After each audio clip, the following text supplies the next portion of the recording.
Hello student, class 10th। आज topic है खाने का सोडा, बेकिंग सोडा। इसका रासायनिक नाम जो होता है वो है सोडियम बाइकार्बोनेट। लिख लेते हैं सोडियम बाइकार्बोनेट।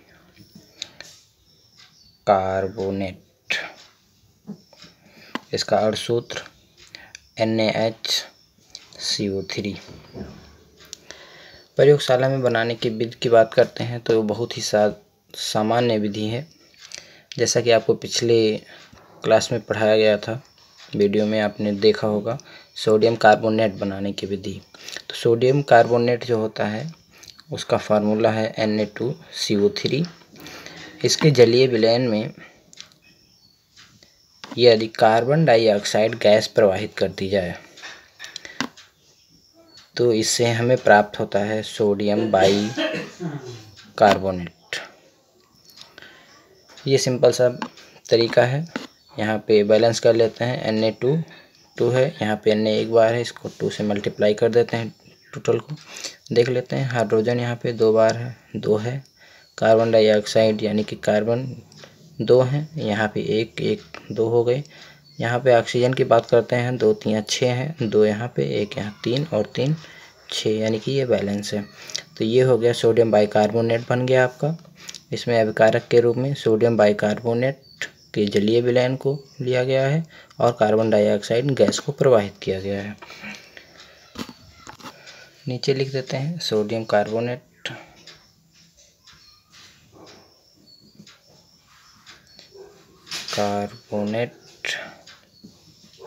ये जल है, ये हो गया कार्बन डाइऑक्साइड,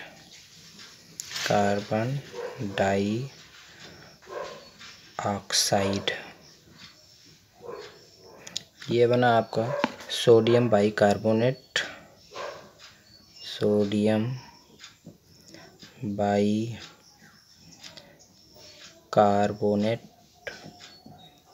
इसी को कहते हैं खाने वाला सोडा या बेकिंग सोडा, जो घरों में, रसोई घरों में यूज किया जाता है। आगे देख लेते हैं इसके गुणधर्म की बात। गुणधर्म में सबसे पहले बात कर लेते हैं भौतिक गुण में सबसे पहला नंबर है, यह एक सफ़ेद रंग का ठोस पदार्थ है। यह जल में विलीय है। लिख देते हैं जल में विलीय। और इसका जो जलीय विलयन होता है, तीसरा पॉइंट लिख लेते हैं, जल में अगर विलीय कर दिया जाए उसके बाद इसको pH पेपर से अगर चेक करें तो वो क्षारीय प्रवृत्ति दिखाएगा। क्षारीय प्रकृति।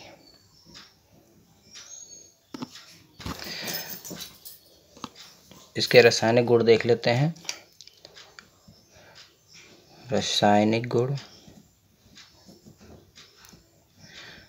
गुण में सबसे पहला देख लेते हैं, अगर इसको गर्म किया जाए, जैसे आपको सोडियम कार्बोनेट डेकाहाइड्रेट में गर्म किया था आपने तो वो निर्जल हो गया था।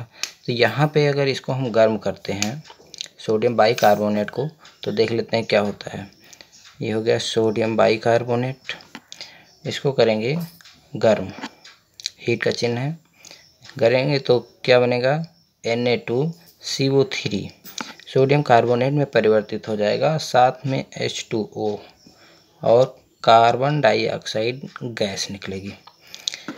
कार्बन डाइऑक्साइड गैस निकलने के कारण ही और अगर बेकिंग सोडा मिला होता है तो ये जो हम बनाते हैं पकवान वो फूल जाते हैं अच्छे से।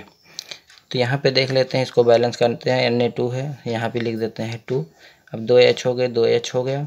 यहाँ पे 6 ऑक्सीजन है तो 1 ऑक्सीजन यहाँ पे, 3 यहाँ, 4 और ये 2 हो गए। 2 यहाँ पे कार्बन है तो 1 कार्बन यहाँ पे, 1 कार्बन यहाँ पे। इसका मतलब ये संतुलित अवस्था में है। तो इस प्रकार से हम लिख सकते हैं ऊष्मा के प्रभाव में सोडियम बाइकार्बोनेट को गर्म करने पर यह अपघटित हो जाता है, यानी कि टूट जाता है सोडियम कार्बोनेट के रूप में, और कार्बन डाइऑक्साइड गैस निकलती है। गैस के रूप में इसको निकाल देते हैं और जल बनता है। दूसरा प्रभाव क्या है, अगर अम्लों के साथ हम अब क्रिया करा दें सोडियम बाइकार्बोनेट की NaHCO3 को HCl के साथ करा दिया गया तो ये परिवर्तित हो जाते हैं NaCl प्लस जल और कार्बन डाइऑक्साइड गैस निकलती है।